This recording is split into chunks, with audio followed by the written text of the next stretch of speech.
Yeah. This is for you guys who like Himalaya.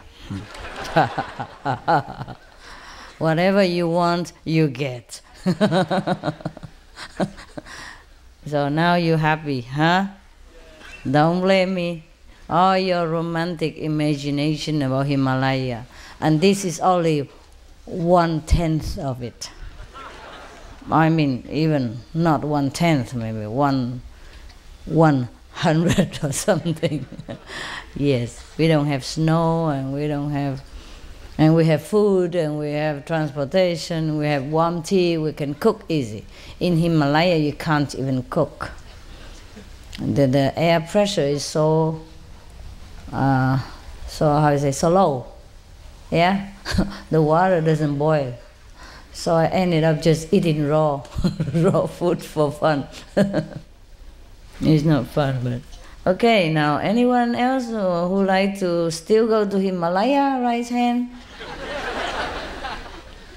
Now, I can make it, more Himalaya-like.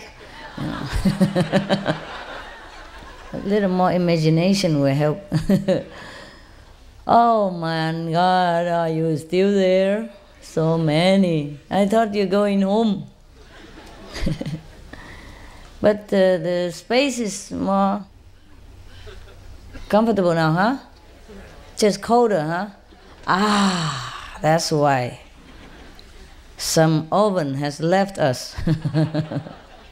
Some people are so hot. When you sit next to them, you feel like you are next to the oven. Huh, right? I don't know how they bear themselves. Yeah. I have an assistant, and at night he even covered with blankets. Yeah, it's not like he sleep without blanket. Oh my goodness. and when he sit next to the dog begin to pant. I guess he eats a lot of chocolate. Drink a lot of Coca-Cola. Yucky, junk food. He can't live without Coca-Cola and chocolate. First thing in the morning, open the fridge, cola. The second time, open the fridge again, cola. Third time, open the fridge again. You know the rest, yes. And every time if we are something, missing in the household, for example, like we write a list, what to buy today. The first thing ever he listed is cola. And you can befriend him by threatening not to buy Coca-Cola for him, then he'll be very good to you. Hey, behave, honey. He doesn't want to go to his cage to sleep. He just hang on in there, so I say, I don't have time. We gotta go together. So he say, okay. Yeah, this is the first time you are in the big, whole wide world. Yeah. You like it? Huh?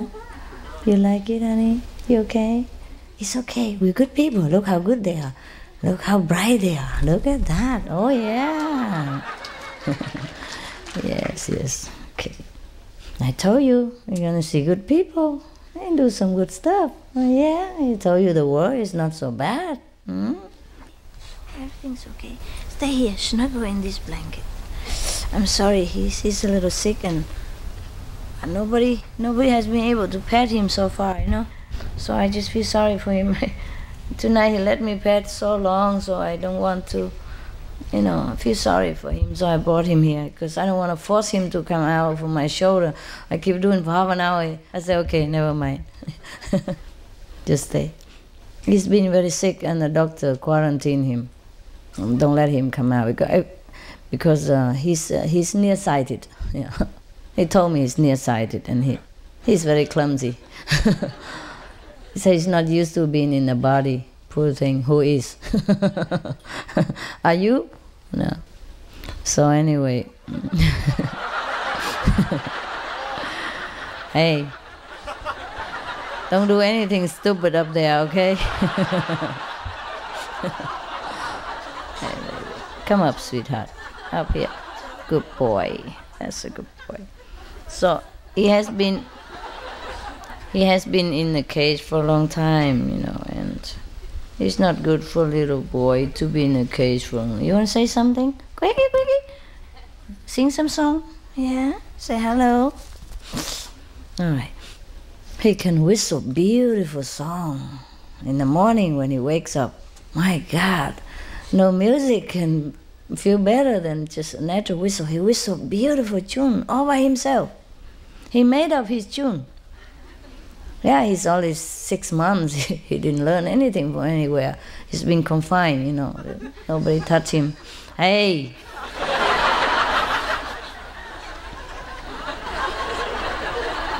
All right, if you're happy there, just be careful, don't fall out. All right, are you all right there? Let me see. Yeah, not too bad, is it? I guess he wants to bring you some laughter, you know. He insists to come with. I worry because he easily fall out, and when he fall out, he bleeds, you know.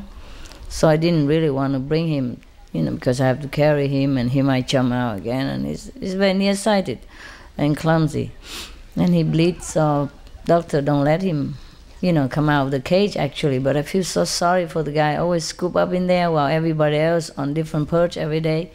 We have many perches, you know, and they take turn to go different perches. But over here, it's just temporary, you know. Where I stay is more toys and more different perches, you know, and bigger cage and better toys, and of course, you know, better rooms and things like that, and warmer.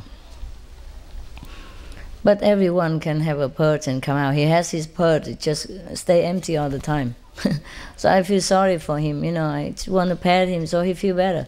Oh, he fight, he struggle, he doesn't want to be touched. But once I touch him, my God, he struggle like he don't want to go anymore. You know, it just, and every time I stop, he bite my finger and put it back where the head is, you know. Like, yes, he adjusted so quick, and he loved it so quickly, you know. Before he struggled, nobody dared to pet him because we don't want him to struggle too much and he hurt himself, you see.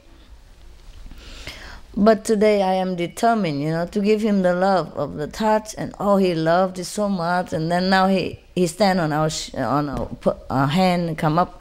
Never before he did this, except today. You have to put a long stick and stay a long way from him and say, come, come, please, please, please. Use all kind of trick to coerce him, you know. But today, after I pat him and he loves it so much, if you snuggle in there, and now he come to finger and, you know, he just come up to your finger, no problem. Before he would bite you, you know, bite terribly. I told you it's going to be good. But he never know love, you see, so he doesn't know. I guess he's 8 months now, not 7 months. But he sings so beautifully. He whistle, you know, better than any whistling music I've ever heard. He made up his tune. So young, so beautiful. It's just like us, huh? God wants to help us. The Master wants to help us. We always struggle against it. You know, we fight and we bite and we kick and we rebel and everything. But once we know the love of God, huh? Like this, huh? After we get initiation and we know what it's like to be loved, huh? Oh, we don't want to go nowhere. Look at us, sitting here in the warm weather. Hey, what are you doing? What are you doing, baby? Oh my God. Okay, can you move your beautiful tail somewhere? That's it, thanks a lot. My wisdom, I need to be, you know, clear, all right?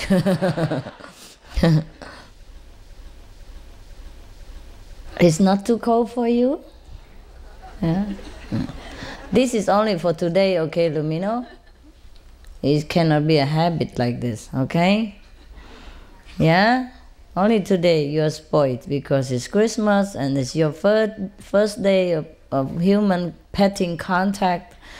And so you got spoiled a little, okay? From tomorrow, no more up there, huh? Yeah, the birds, if you let them stay on your shoulders, on your head, or on your head, if you don't train them well, they will bite you if you remove them. Because it's the highest position. And to birds, hate is everything. Yeah. They love to be the higher the better, see? So when you remove them to go down, they don't like it and they might bite you. Yeah. They call it displacement temper. Yeah. What's he doing? He's nodding. Yeah. My God. Okay, guys. I just come to sit with you for a while. So I had enough with your Himalaya dream. You also, rub off on me. I have to bear the cold. I had enough. We had to do something. Yeah. Maybe we have to find some warmer place, huh? Small or big, we have to find it. Okay? No more Himalaya. Sorry. No.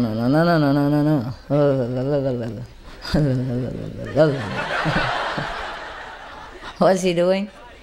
He's nodding again. Yeah.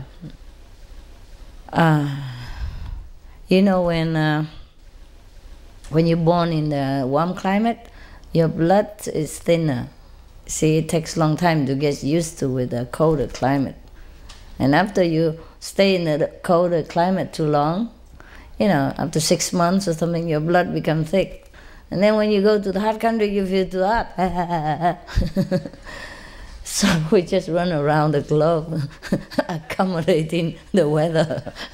And our blood go crazy.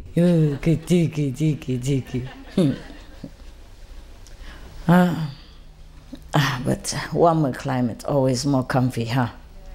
Yeah, we have to find a perfect weather place, and perfect place and perfect everything, and become a perfect saint. Yeah. Okay, guys, thanks a lot for being here. If you're going home, have a nice journey. Take some blessed food with you with love, yeah. And if you're staying, then meditate, huh? And I come to see you if I'm still here, okay? Maybe one more day, yeah? Oh, honey, let's go, up.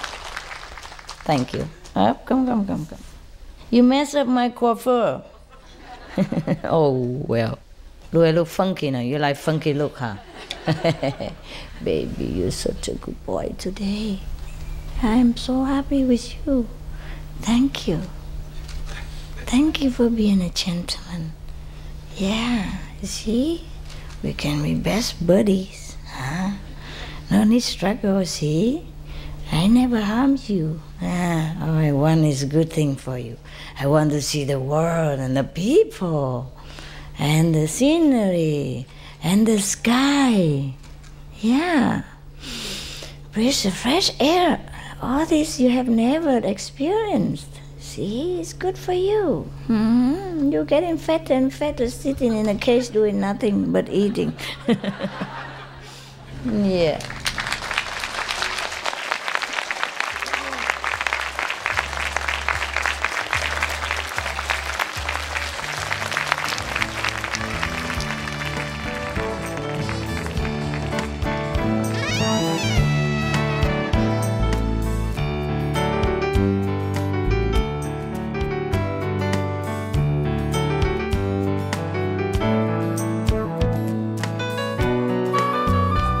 Yesterday, you know what happened to my microphone over there? The Rottweiler ate it. 3 attendants sitting there, glue on the performers. And the Rottweiler chew the whole electric wire, they don't even know. And when I want to talk, hey, hello? Where's the wire?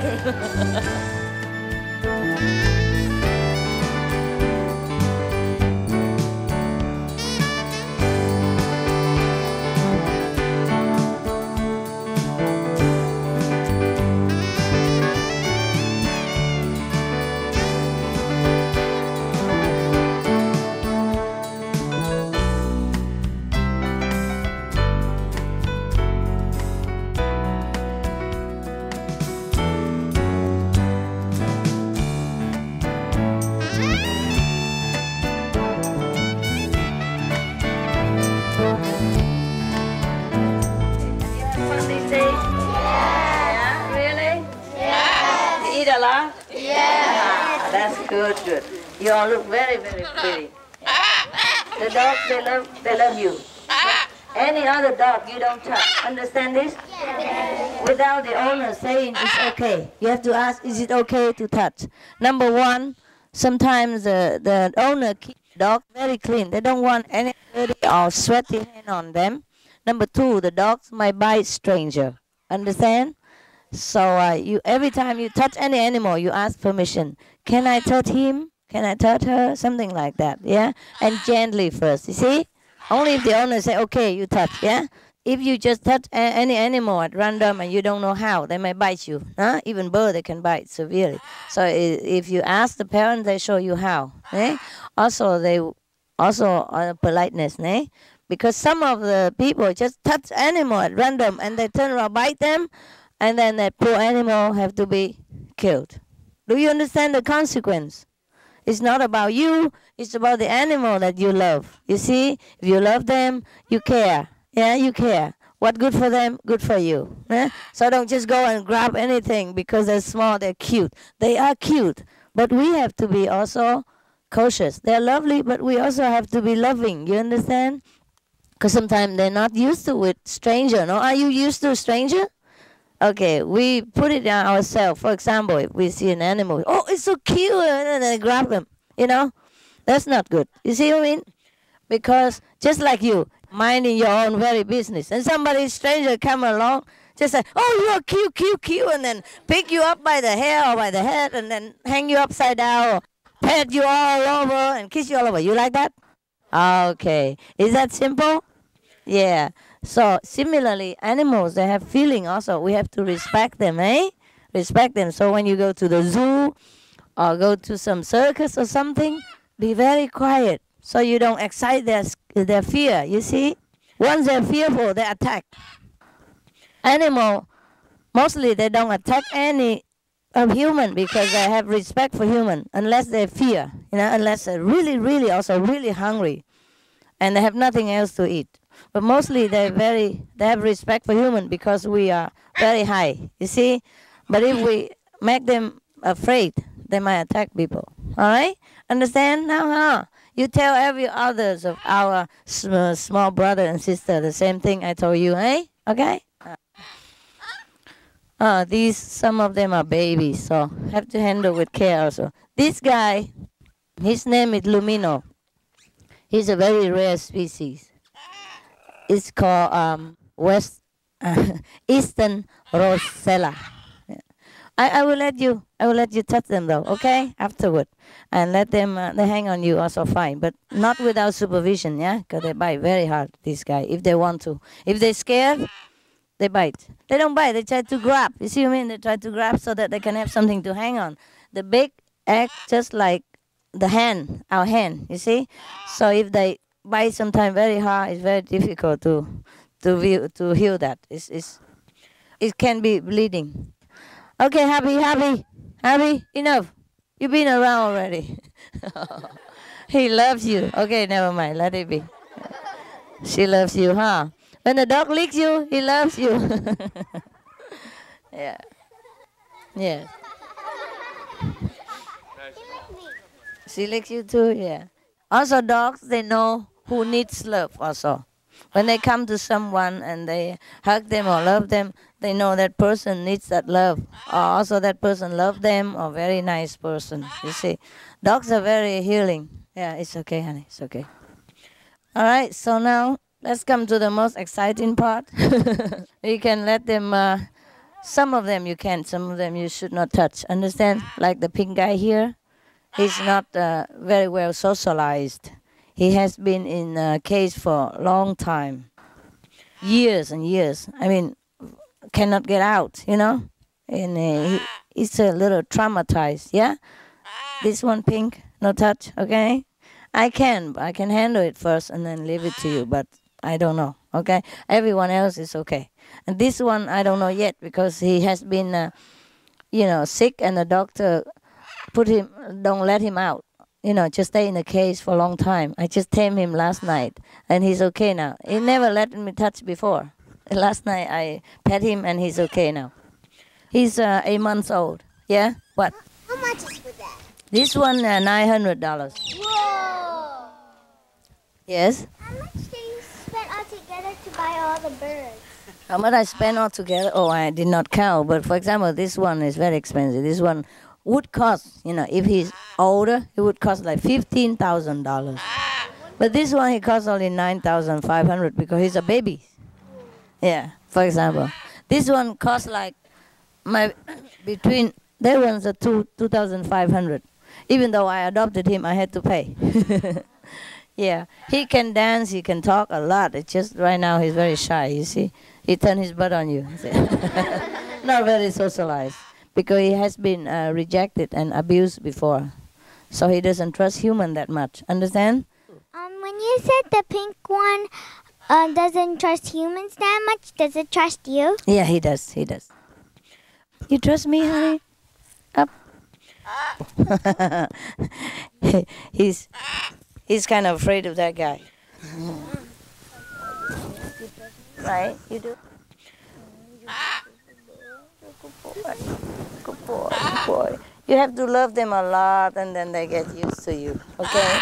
They trust you. Hello. Say it again. Say hello. Say I love you. I love you. Not my necklace. No. Okay? Say hello. Hello. Okay. Sometimes do they get jealous of each other? Or Yes, they do. They do get jealous of each other.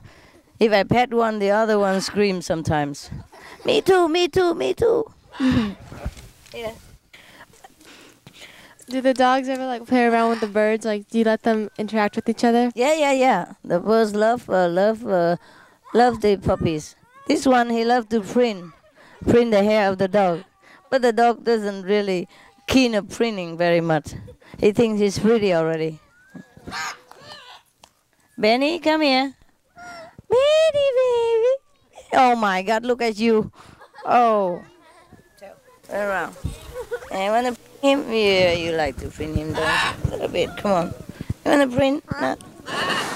You see that? He preened it out for him. You see that? He loves him.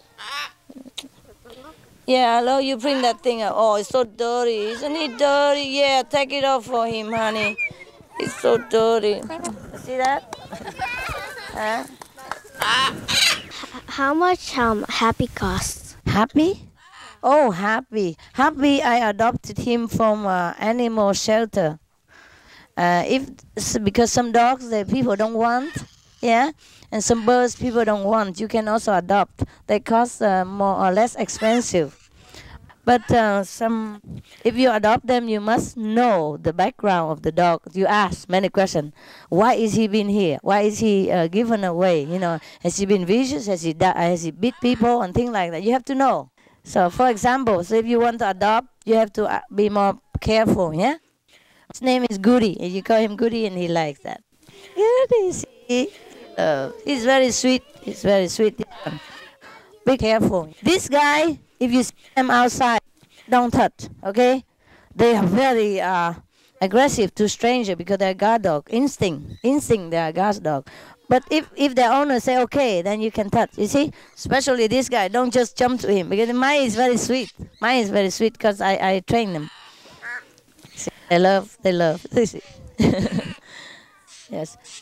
Not every Rottweiler bad though, but they are specialized for guarding, so they're kind of vicious, But if the owner train them well, they're also sweet like this. But you never know which one trained, which one not. So you ask. You see what I mean? Okay, how? All right. Any other question? If not, you can go into have them.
okay?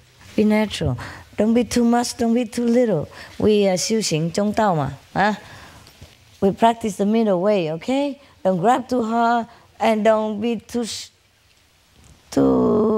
shy, huh?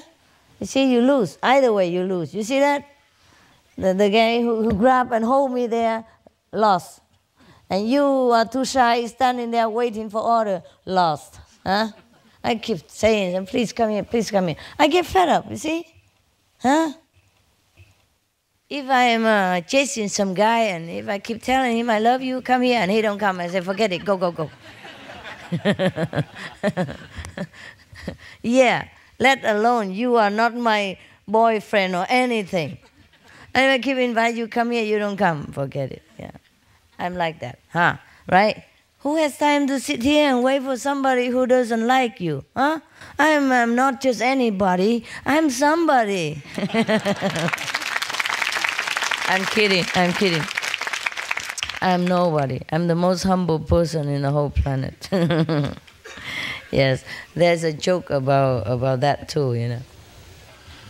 I was in a church, yeah? The Archbishop just visited that church, and then suddenly he got him too emotional. He knelt in front of the cross and said, "Oh God, have pity on me. I'm nobody. I'm no one really. I'm nobody."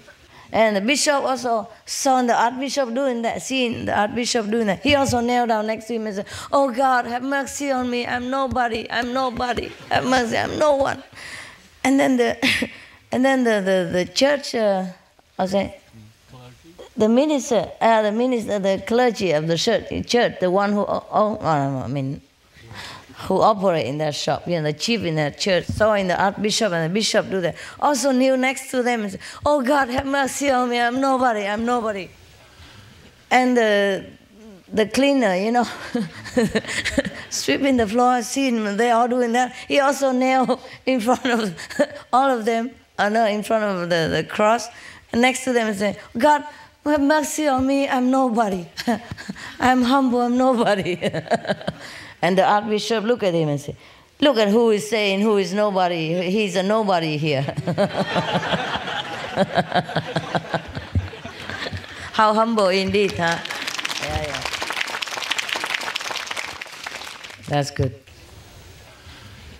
I just, somebody just collected some jokes for me and I didn't have time to read through. I read only 1, 2, 3, 4 jokes. Oh no, actually, I have to read like 20 jokes in order to have these 4 jokes for you. At least 20. You know, some jokes are lousy, some joke I don't understand. What's the point? I keep reading again. My IQ just give up, you know. Refuse to understand. So I said, okay, forget it, you know. So it's just like a diamond, you know. Sometimes you have to dig a lot of dirt in order to get a few, yeah. Okay, for joke number 1. It's about a grandma. A grandma, dearly beloved to her family, has passed away. And the granddaughter, you know, so miss her so much, desperately want to contact the soul of the deceased, right? Went to a psychic's, the scene, the dark room, you know, and want to contact the soul of the grandma. And sure enough, after wagging, wigging, shaking, choking, sobbing, and then the psychic, there's a voice, you know, hokey voice, a hoarse voice begin to say, "Hello, Jenny." Oh, the granddaughter is her name. So, who is that? So the voice said, "I'm your grandma." And Jenny said, "Is that really you, grandma?" And the voice said, "Yeah, it is me, Jenny. I'm your grandma." And Jenny is still not sure. "Is that you, really you, grandma?" The voice still saying, "It is I, your grandmother. Yeah, it's me." So Jenny said, "Well, there's only one question I want to ask you." "Yeah, go ahead."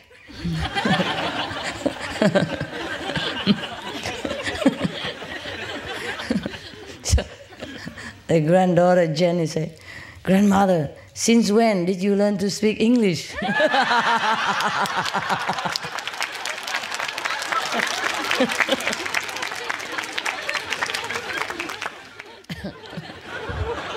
Yeah. So be careful when you cheat people, huh? Eventually the tail comes out, huh?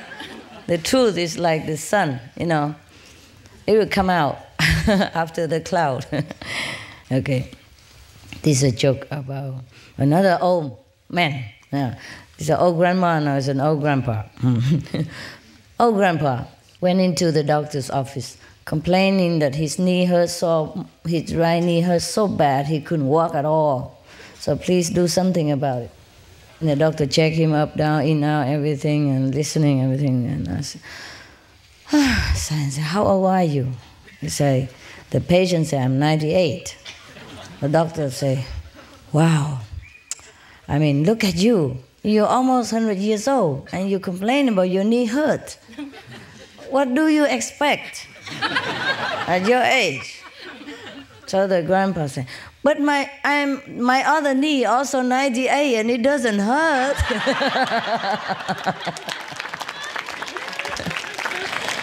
Yeah. Doctor. He's old, but he's not daft. Huh? Okay. Well, you know so much joke about dumb blonde, huh? I don't think the blonde people are dumb at all. Maybe they are stupid, but they're not dumb. Well, actually, they're probably more simple, eh? More innocent. I don't know how to put it. Or perhaps they're more pretty and people are jealous of them, who knows. So, but here is a dumb blonde joke, okay? Don't get offended, the blondie, huh? I have no discrimination. Yeah, I have all kind of color in my in my cabinet, you know, dumb blonde, smart brunette, the one in between, the soy sauce color, charcoal color. Yeah. We have a white flag person, as chocolate dark brown person, and in between, and yellow submarine, and red Indian, all kind. Yeah, I have no problem with colors. You know, whether hair or eyes or skin or whatever. Yeah, I only worry about the color of your soul. Yeah, which is, colorless, which is pure and pretty. So I'm just trying to look for that for you. Yeah, sometimes you cover it, sometimes you hide it, so I'm trying to dig it out by all kind of means. Yeah, sometimes I use my finger to put a little bit. Sometimes it's too deep, I have to dig it. Yeah, sometimes it's so hard outside, I have to, the cover is so hard, I have to hammer. Yeah. All kind of things I have to do, yeah? Okay. No wonder my voice, let's see. Sometimes I dig with the voice too, My mouth is this is the only tool I have in this world. Okay. There's another dumb blonde joke here, okay? But don't think the blonde people are dumb, yeah? This is discrimination for sure, because they always talk about dumb blonde about woman. They never say a dumb blonde man. Have you ever seen a joke about a dumb blonde man? No. Huh? You got one, a blonde man, really? What was it? This one? You want to tell yours first? Okay. Really? I have rarely seen one about dumb blonde men. Mostly only about women. Up to now, I've seen only dumb blonde about women. So here's another dumb blonde joke about woman. So whoever make all this dumb blonde joke must be woman. Blackhead. Okay. There's a blonde passing by an office building at night, and she saw a sign on the door that read like, ring the bell for the night watchman. So she came and rang the bell. And then clap, clap, clap, clap. The man from the third floor, rubbing his eyes, coming out, turn off all the alarm, disconnected all the, laser security system, open one door, open another door, disconnect another alarm, disconnect another laser system, open another door, and then come out and ask,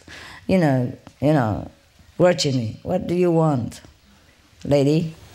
So the blonde say, well, I just want to know why cannot you ring the bell yourself?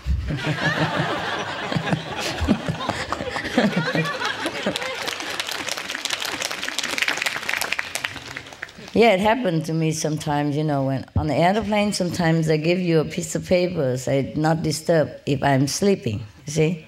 Yeah, some airplane, they do that for you because they always wake you up for anything. Water, juice, Coca-Cola, whiskey, anything, even if you sleep. So some airplane, in first class, they give you, the paper to tape it on your chair, on the head of your chair saying, do not disturb, I'm sleeping.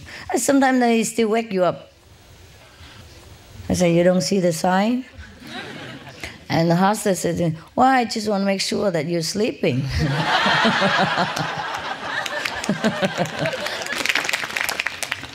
But it's not necessarily a blonde. Yeah? I'm working with all kind of different hair color, and stupidity resides in all kind, I tell you. That is one thing that doesn't have discrimination, the stupidity. It doesn't mind if he's a blonde or hair or black or anything. He just come in all shape and size. Wow, there's a last joke here. My God, no more after this. Okay. There is a man who repair typewriter, yes. And he was called into a building to repair a typewriter. And he went there, he looked for a park place, but he couldn't find any. In the big cities, sometimes difficult to find a park place. So he parked on a non-parking place. And they put a note outside of the windshield, clap it on the windshield. Windshield, right? Yes. Put a note there saying, I am Joseph Goldsmith, working inside the building. So just probably let the police know that he has to go work. So he said, I'm Goldsmith, huh? Yeah, working inside building. So when he finished repair his typewriter, he came out and saw another note next to his note saying that Fleckler Jerome, police officer, working outside the building. With a ticket, of course. With the ticket. You can escape the karma, huh? Trying so hard. So, tell your joke. Give him a micro. Not microwave, microphone. Yeah, dumb blonde man? Yeah. And you are dumb blonde yourself. I'll change the hair color. Okay, there's this man sitting in a pub, and another man, he says, I'll tell you this really good blonde joke. And he says, you better stop. Think about this before you tell me. I'm really blonde, or I've dyed my hair black, but really I'm blonde. And he says, no, I'll tell you. He said, before you tell me. Think again. See that big guy sitting over there, 6'4", world champion bodybuilder? He's my brother. He's also blonde. Oh. He says, okay, no, I'll still tell you. So hang on, before you tell me. See the twins back there, 6'8", World Wrestling Federation champions? They're both blonde. Okay, no, yeah, I'll still tell you. And he said, hang on. See the bartender over there, 6'10", 280 pounds? He's also blonde. Oh. Forget it. Nah, forget it. Yeah, you're scared, aren't you? And he said, no, I just can't be bothered explaining it 5 times.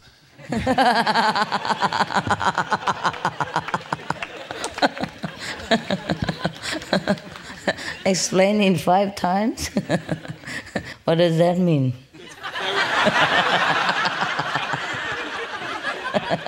Can you explain to me? 5 brothers. Why does they have to explain 5 times? They're too stupid, right? Because there were 5 blonde brothers. 5 blondes, yeah. Right? So if you he would have had to explain the blonde joke to each one of them, explain why it was so funny. Oh, explaining, okay. Wow. I was blonde, you see. Okay. So, oh my God. Okay, you caught me. Anyone else have a good joke? Don't have to be blonde joke, any joke. I forgot a joke. A friend came to visit a friend, and that friend has a boy about 5 years old. And so the visiting friend asked the boy, what would you like to grow up to be? What will you be when you grow up? What would you like to do when you grow up? And the boy said he would like to be a garbage collector. So the visiting friend said to his father, wow, this is rather a very strange ambition. Why does he want to be a garbage collector? So the father said that, well, because he thinks the garbage men only work on Tuesday. Once a week.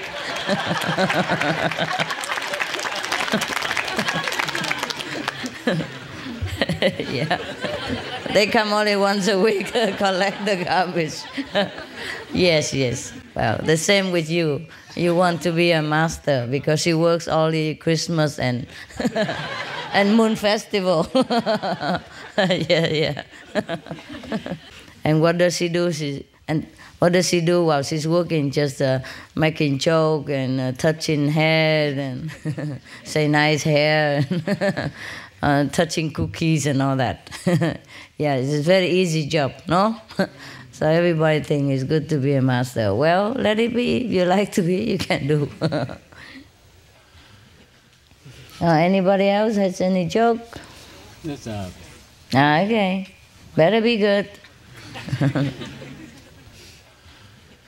There was this one lunatic hospital for, crazy people to go in.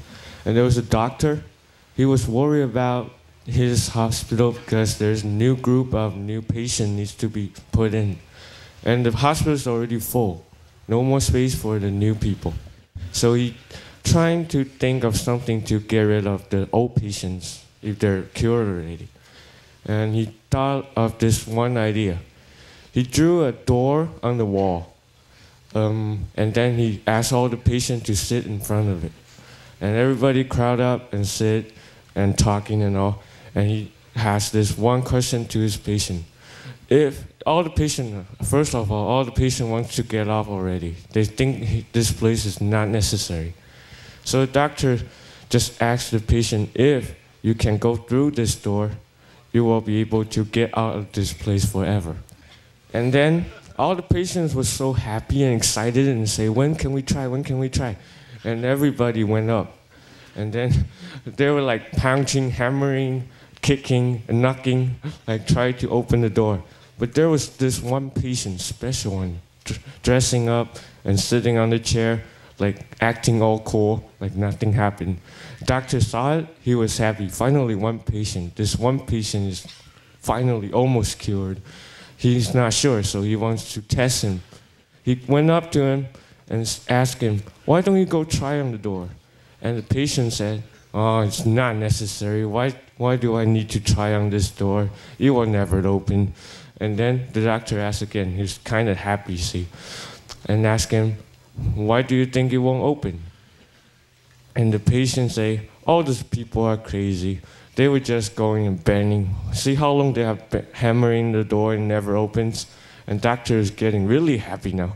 And he finally asked him, are you gonna try hammering it? And the patient say, no, I don't need to hammer it because I got a key to that door.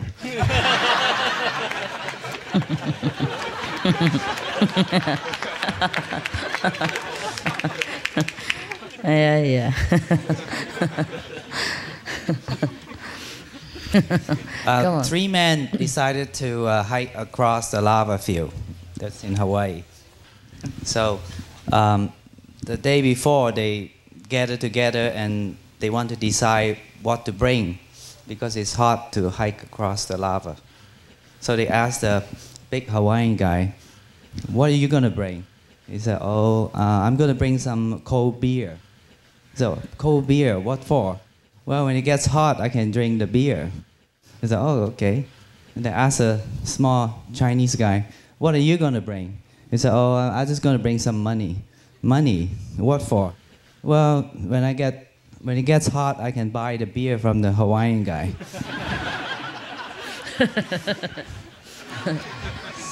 So the third man, he asked, what are you going to bring? I'm just going to bring a car door. Why? What for? Well, when it gets hot, I can roll down the window. Okay, not bad. All blonde, right?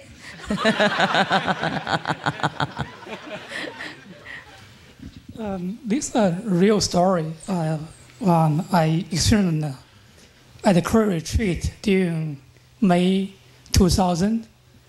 When we got to the Yungdong Center, it was very cold, like last night, even colder than last night. It's already past midnight, so we, brought our luggage, climbed the mountain. Then some guard told us, you have, because it's very cold, they give us some foam. Some foam. Give you some foam to put under the tent. Right. So we brought the foam, put on the ground, then we start putting our tent. I was just putting out my tent, then I saw a brother just next to me, putting the foam on the ground.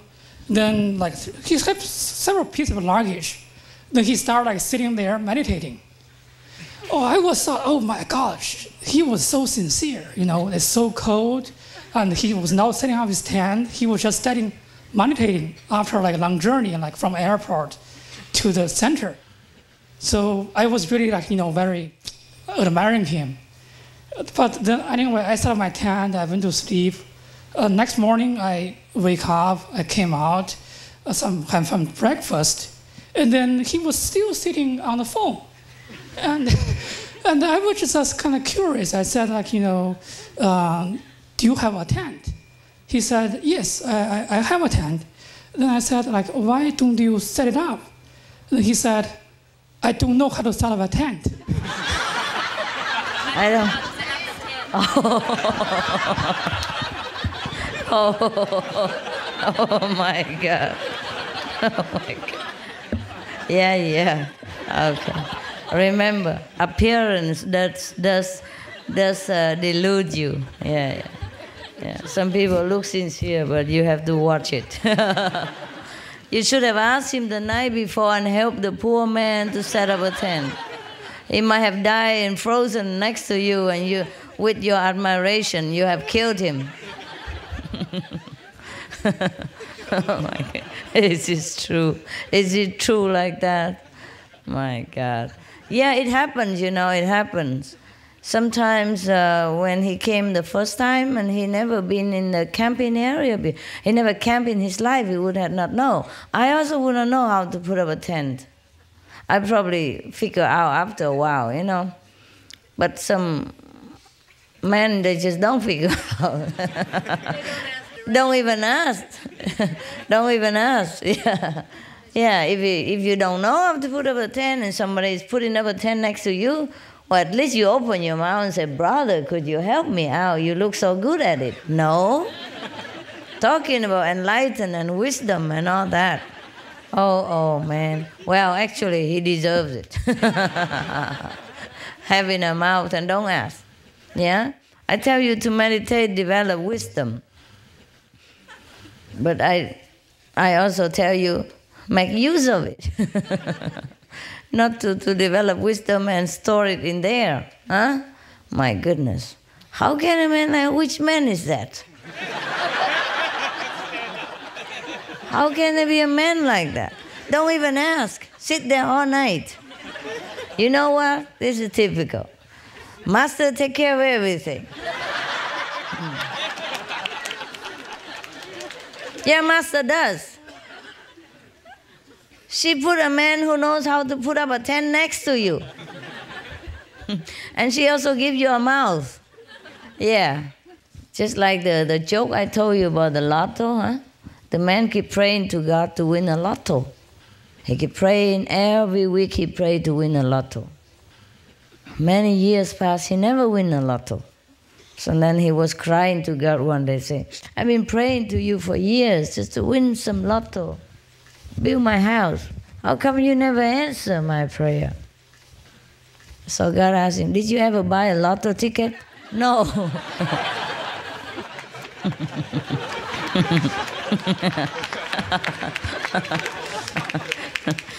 Yeah. Why are there more women in heaven than men? Why? Because the men don't stop and ask for directions. Yeah. They don't ever? I have this problem, yeah. Whenever I have a taxi driver or some man driver, and he could keep driving around and make so much trouble. And I say, why don't you stop and ask? And then finally he tried it, but it's not like he's asking, you know. He just driving and slow down a little and show the man like this. Oh, I like that. Don't even want to ask, really. I don't know what is that, ego or stupidity or what? Huh? Ego? The ego should be hungry, thirsty, and tired. No. The ego lives forever. The ego lives by air. My God, terrible. That's why now you see me driving. Yeah? Right and shy, I drive myself. Even though I'm very tired sometimes and I don't like to really drive. I'm also not good at direction. I do stop and ask though. It's really very difficult. When I first drive, I get lost all the time. Just 10 or 5 minutes away from home only. But if it's a different turn, then I forgot, how to go back. I don't know how to get back. I keep going different, and then it gets farther and farther away. It looks easy to drive, but not when you're driving, especially when I haven't driven all my life. I haven't driven all my many lives. That's why. And some people don't understand that I couldn't really drive before, I wasn't kidding. I really needed help. I need some local God to drive me around fast. Otherwise, I get lost so long, I get cold and all that. I couldn't even get home. Just 10, 5 minutes away from home. I know the direction. Sometimes there's sometimes they make a road and stop sign there, like working, and that's it. If I cannot get the try and trusted road, I get lost again. I don't know how to get home, especially in a new place. Even an old place, I would know. Yeah. Well, I like Florida a little better here because the roads are numbered, If I go wrong, if I go to number 3, I know next one would be 4, 5, 6, so no need to try. Better go back, Or go somewhere else, yeah. But in California, I get lost all the time. All the names are so fancy and difficult to remember. I'm very simple. I don't remember too many of these things of the world, I used to remember better when I was a kid. When I read something, I remember quick immediately, and I learn lesson by memorizing. And now too many roads, I can't remember. Because I'm also a new driver, I have to keep looking for the road, and it's different when you haven't driven all your life. Not to talk about you haven't driven all your many lives. No experience. Yeah, but no, I think I'm okay now. Any more joke? Okay, over there. There was Jesus sitting at the reception desk in heaven, and he's sitting there for a while, and he looks into the cloudy distance and he sees this white-haired old man approaching, and it takes a long time to approach, and he finally gets there, and Jesus says, welcome to heaven, brother, but before you can enter heaven, I need to know from you something that you've done in your life to deserve to get in here. And the old man looked at him and said, well, I just lived a simple life. I was just a carpenter. But I had a young boy who was famous in all the world, and everybody loved him. And Jesus looked at him long and hard and said, "Father?" And the old man looked at him and said, "Pinocchio?" Yeah, I know that joke.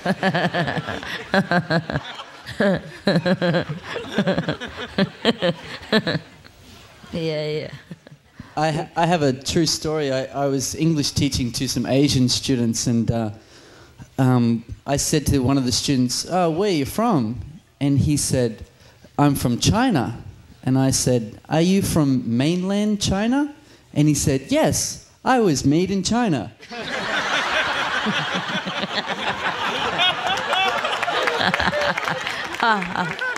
That's very funny.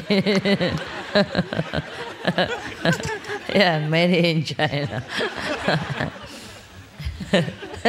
Beginners. Yeah, next one. I have a joke here. A couple years ago, it's a true story. Might be considered maybe another dumb practitioner story, but outside here, it was in Florida, at the Florida Center here, 2 years ago during the springtime, and there were some cows outside the front gate, and there was a certain practitioner who shall be remain nameless. It was me, and he was working the front gate, and at that particular time, Master decided to give informal talk out on the grass. It was a really beautiful day, and so all the brothers and sisters went down with Master, and the practitioner was left alone by the gate with nothing to do. So he was trying to listen, and there's Master's voice was amplified. He was trying to listen, but couldn't hear very well, so he just decided to try and amuse himself. Went out on the front road, even outside the gate, and there was these cows. And he just kind of acted stupidly in front of them, and he had a ball or something like that and was bouncing it. It looked like the cows were amused by him. And so I just stopped and I said, I kind of just thought to myself, is there anything else you want me to do? And the cow said, "We're not interested in you, stupid." Yeah. It's why don't you get out of, in other words, why don't you get out of the way? We want to listen to Master. Oh, really? Yeah. Did he tell you that? Yeah. Oh, really? And you could listen to him?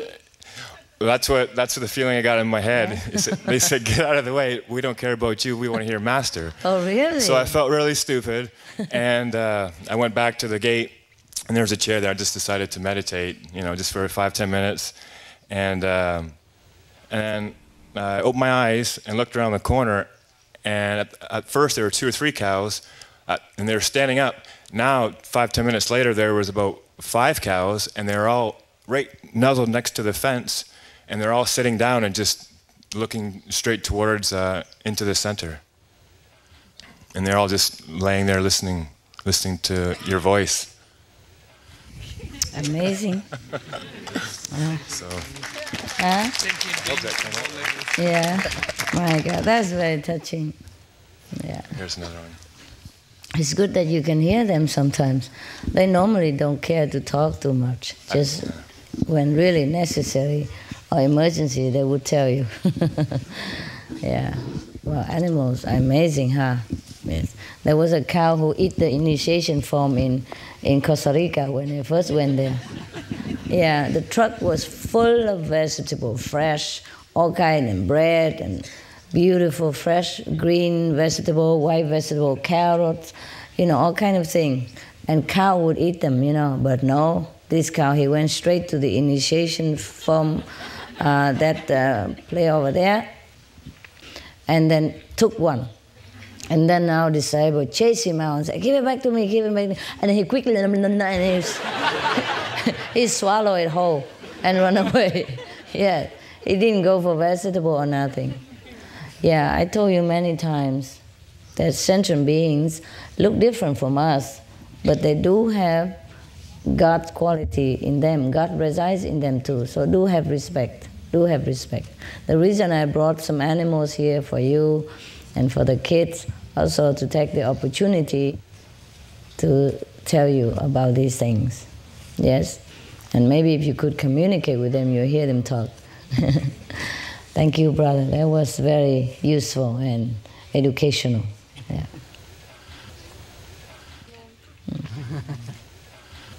I was a guy who came in a shop and buy a parrot. And there were 3 parrots in the shop. One is $5,000, the other one $10,000, and the other one $30,000. So the customer asked the owner, how come this guy $5,000?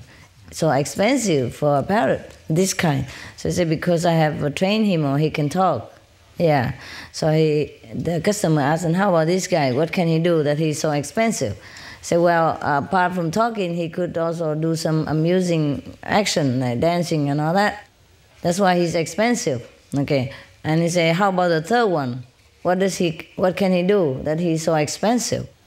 And the owner of the shop say, I don't know. Normally, I have never heard him talk, nor dance, or whistle, or sing, nothing at all.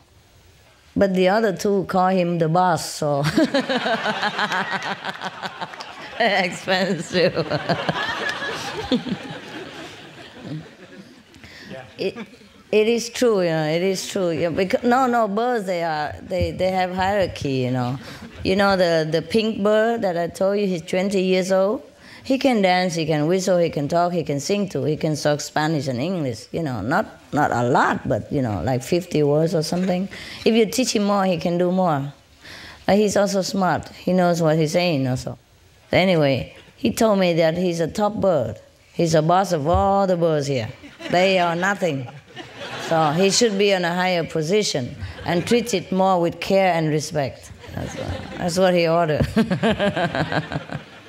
They do things like that. Yeah. And then when the red scarlet macaw came, he was very mad. He didn't talk to me too much. So I asked, what's the problem? So that guy, he wants to be a top bird. You have too many birds here who want to be a top bird. Too much competition. I'm the only top bird here, and that's final.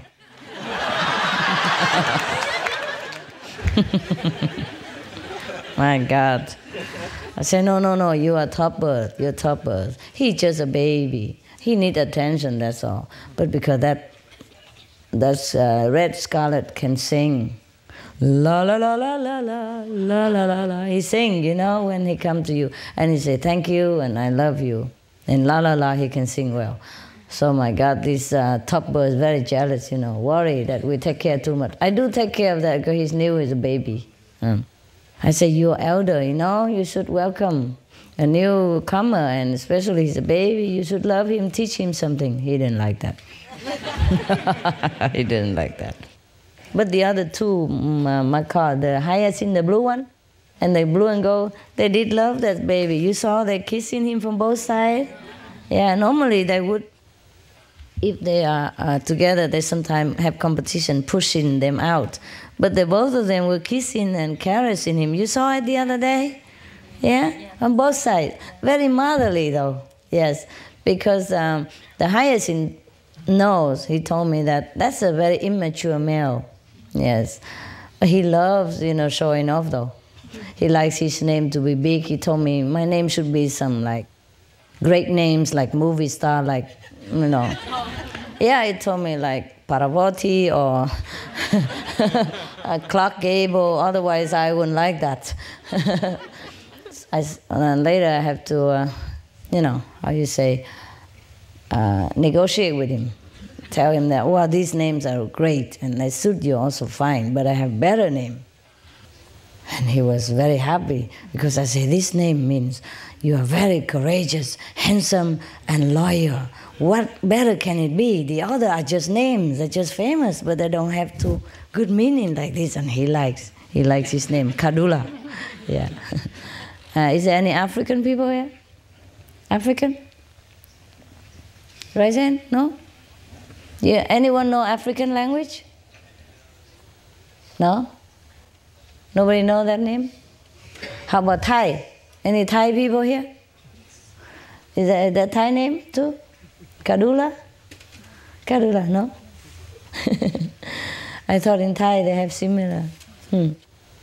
So he likes that name now. He don't care about Clark Gable or Parvati anymore.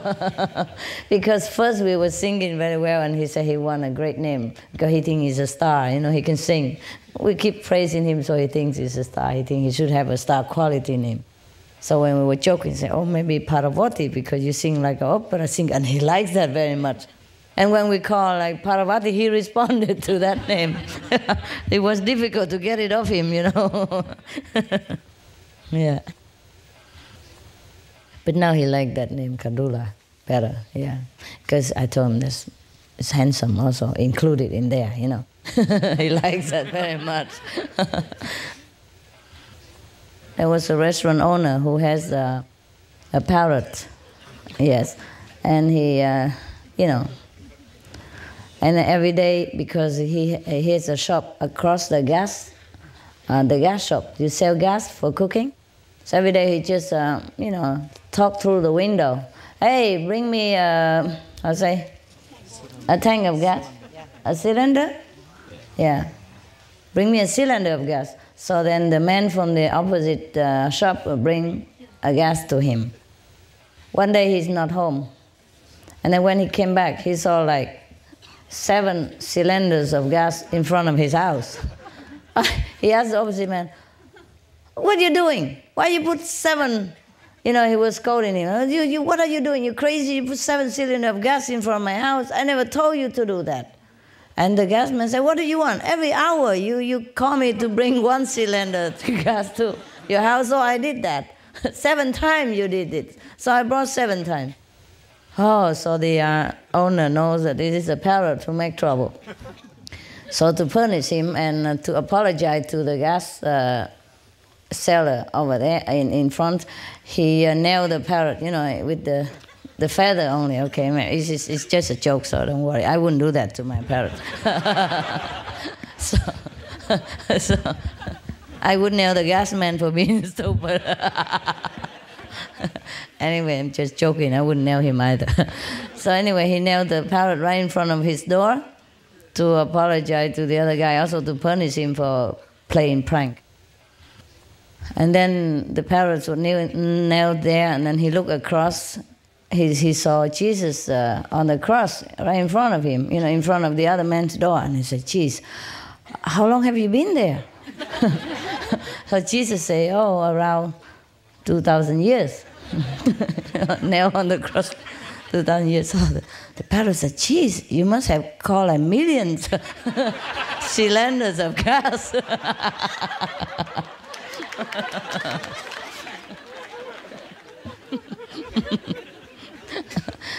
You got it, huh? Okay. Anyone else? You got another one like that? No, not, okay, this guy, yes, but he has not talked.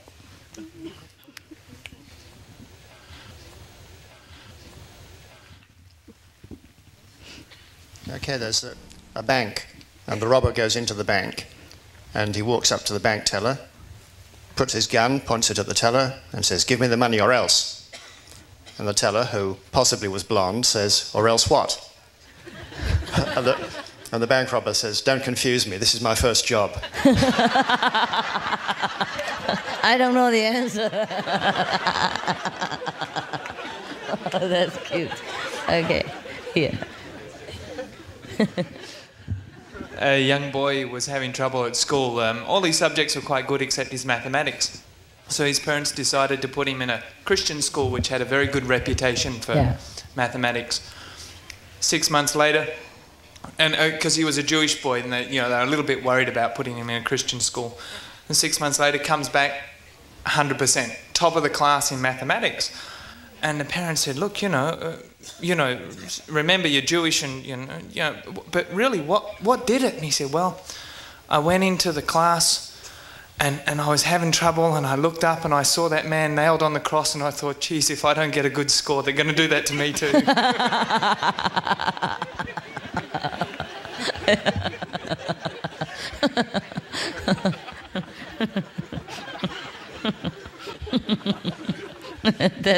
very cute. Yeah, there was a joke about that, but then I didn't think it was too funny, you know. There was a friend calling, is John home? Is John available? His wife said, no, he's not a comunicado. And the friend said, what is that? Incommunicado. Is that right? Yeah. So the friend said, oh, how do you spell that? So they say, D-R-U-N-K, drunk.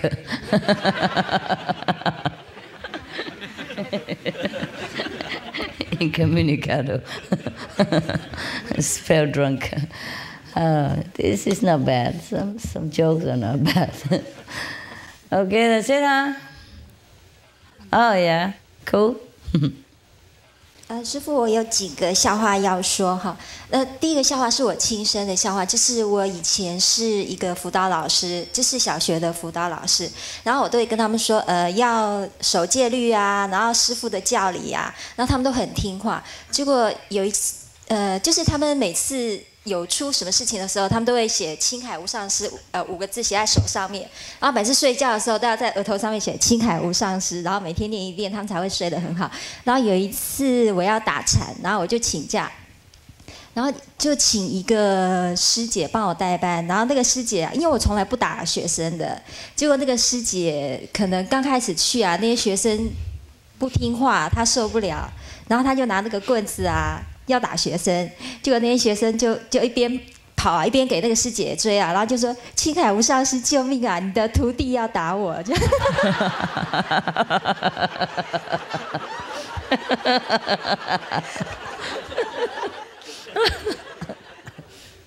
She's a teacher, no, and one day she always taught her student about precepts and. Supreme Master Ching Hai name and taught them to recite the Master's name before they sleep, and they do that and they sleep very well.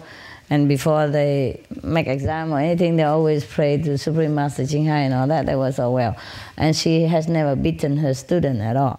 One day she has to go on retreat and ask another fellow disciples, another sister to replace her meanwhile. And that sister is kind of, it's not like her. Look like the student doesn't listen to her. So she used a ruler, the teacher ruler, and tried wanting to hit one of the kid. A small ruler, So, and the kid was running away from her. And while running, he said, Supreme Master Ching Hai, help save me. Your disciple is beating me up.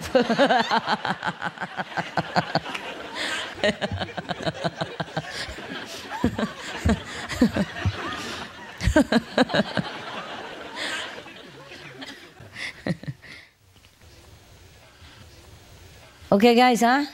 Look like we run out of juice. Let's go home and drink something warm in the kitchen. Is that something warm for you there? Good, that's a good thing at least, huh?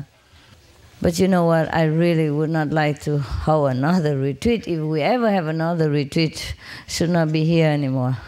It's too cold for you. I couldn't sleep at night worrying about how cold you are in the tent. Because I sleep in my room, with big blanket, and sometimes I have electric blanket if I'm cold. I get cold easily. That's why I sympathize for you more. I get cold very easily. But I have also my dogs, they sleep around and it's warm, Yeah. Dogs are very warm, they're so warm. If you touch their stomach, my little dog, his stomach is like, oh my goodness, like a toast. Yeah, so warm. Yeah, all the Tantian Qi, all the solar plexus is working well. Yes, and that's why whenever, at night, when I have to turn on aircon very cold so that all of them get, cool enough until they sleep, and then I turn it low. But meanwhile, I'm frozen because I don't like cold. But at least they sleep around, in my bed, some of them, so it's warm. But you are really okay? Yes. How you bear it? It's so cold. How many degrees at night? It was 35 yesterday. 35 degrees. That means 0. Yeah, close to 0. Almost. 32 is 0. Yeah, almost.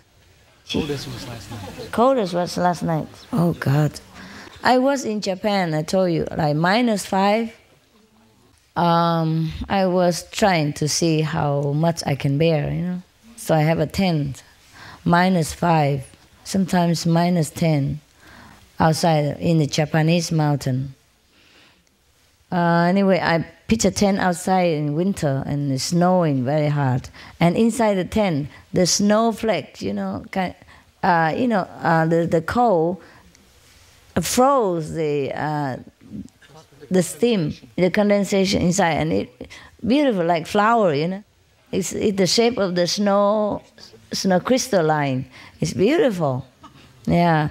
But it's so cold, and the blanket become hard, you know.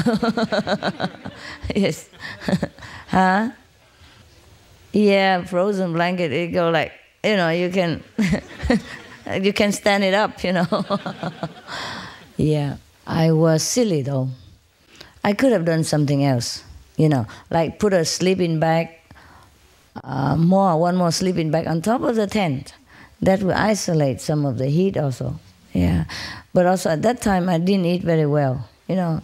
I eat just simple or sometimes dry, you know, the instant noodle with some ham and some fresh vegetable, throw it in together. I did not really eat well, like a good meal like you do here. So perhaps it make me colder. Very colder. After 1 week, I came back in.